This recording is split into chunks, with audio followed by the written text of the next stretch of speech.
This is what I'm working on. I've been working on this deck and fence and all this for weeks and weeks and weeks and weeks. And part of the reason why it's taken me so long to get to this point is I work alone, big part of it.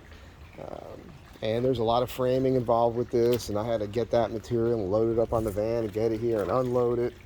Then I had to drive down south to get this 1-inch thick Ipe, right? They call it 5/4, and load that up. And I had to do that twice, and the client was adamant about the curves.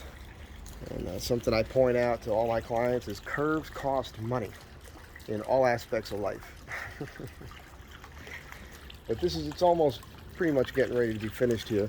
I had to plug all the screw holes where I made them. I actually missed one. I got to do that today. I'm real proud of the fence. I mean, it was simple, but what I love about it is, and it's unbelievable that I got this at Lowe's, but it's all vertical grain. There's like almost no knots in any of it. Over 100 boards, and I picked through everything they had to get that. I still want to put a cap up here, but the guy who lives over here, real nice guy, he's going to have a gutter put on here first. So I'm waiting for that. Yesterday I topped this tree here because it was the wind was blowing so hard. It was really it's a cold and windy morning this morning. Now the whole plan for this always was for this sauna to be here, right? It's a pretty neat thing. And then that cold plunge. What I'm working on right now is I'm going to make I got a couple boards left of the Ipe over here and some material for framing. I'm going to make a real simple platform down here, just the size for this, so that this cold plunge tub can sit down here, which will make it easier to get in and out of, plus get it up off the deck here, and you'll have a nice open area. These things are really cool. The client she does sleep apnea stuff, and she's really into health, and she wants to get into the sauna cold plunge thing. So the idea is you get out of the sauna, there's gonna be a shower here, which I'll describe that in a moment. You rinse off, you get into the cold plunge, and then you repeat. What's gonna happen here is I'll have a board here, and we'll have the plumber come, and it's all gonna be copper and brass. We'll bring a tube up here, and we'll have one of those shower heads that comes out and just dumps water straight down on your head. And we got power running out here, or will have, but the outlets are in. And giving her an option for hot and cold water, because they've got these instant water heaters. You can run a hose to it. You have a little propane tank. They may even have electric, for all I know. If they do, that might be easier. And then basically it heats the water on demand. So that'd be good. I want to talk about this thing. These are really neat. They're not super expensive, but they're not really well made necessarily. The guys that put it together just did a real crap job of it. And of course, these materials aren't the greatest. They didn't even seal this end grain. They didn't finish it. They didn't try to get this. Look at this.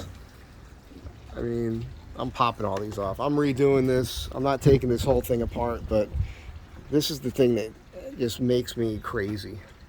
These turnbuckles here, right, are to pull these straps tight, these metal straps to hold the whole thing together. Now you tell me, does it make sense to you to leave those so high that you have to trim these crappy shingles around them? Because I'll tell you right now, that ain't watertight. When it was raining, I came over here and it's leaking inside here. That's just dumb. Just totally friggin' stupid.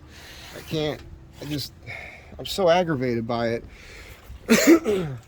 Really aggravated by that. There's some other things too. I don't want to make this video super long.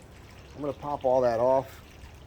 I'm going to attempt to loosen these, get a block of wood, and drive these turnbuckles down to here. Now, if that proves to be too difficult, I can leave them here.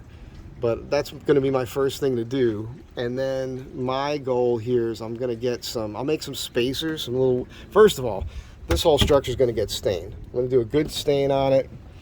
I'm going to seal the end grain on all these, all right? This whole back panel gets pretty beat up by the sun back here, so I want to at least paint something heavy duty back here, maybe it kills, seal that, and or do some sort of cover right across the back of this, just to totally protect this from the elements, just from getting beat up from the sun mainly.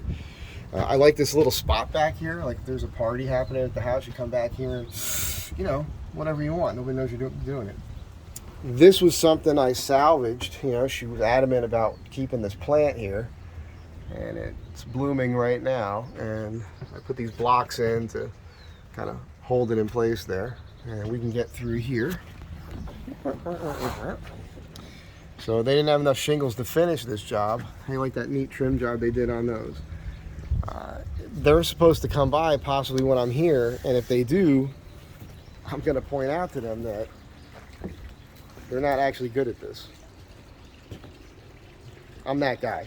I will just look you in the eye and say, dude, this right here, what you did right here, stupid. That was stupid. Not smart. Not smart. What are you doing? Yeah, you got to think about these things as you're going. Anyhow, probably get a floor sander at some point and hit this whole deck with a sand and put some Thompson's water seal on it. It doesn't necessarily need it. This Ipe stuff is iron wood, doesn't really rot, but it's not a bad idea. There's no bounce in this deck. As I pointed out before, I used, I think I used 2x8s, 1 foot on center, overbuilt it, and yeah, I just let you guys get a kick out of this. I haven't really talked about it yet. You know, there's some things I'm not super stoked about the way I did this curve. Look, I'm my own worst critic. I don't like pointing out other people's work saying it's bad. I don't like doing that because I don't want people to do it to me. But, you know, although words like impeccable have been used to describe my work in the past, I don't think I'm the best there is. I'm pretty good at it, you know, but you could look at something I've done and pick at it if you want to, and I'll admit it.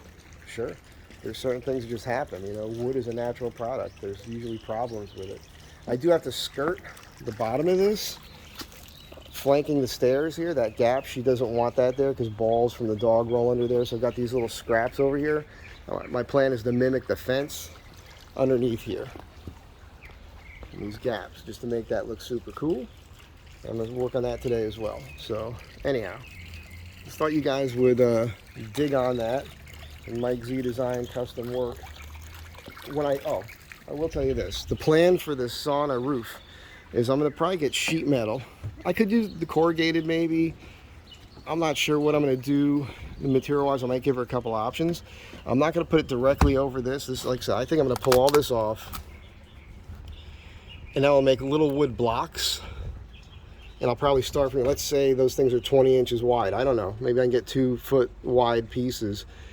And I'll start from here, I'll put them on and I'll overlap the next piece, start from the other side, come up, and there'll be a top cap on it.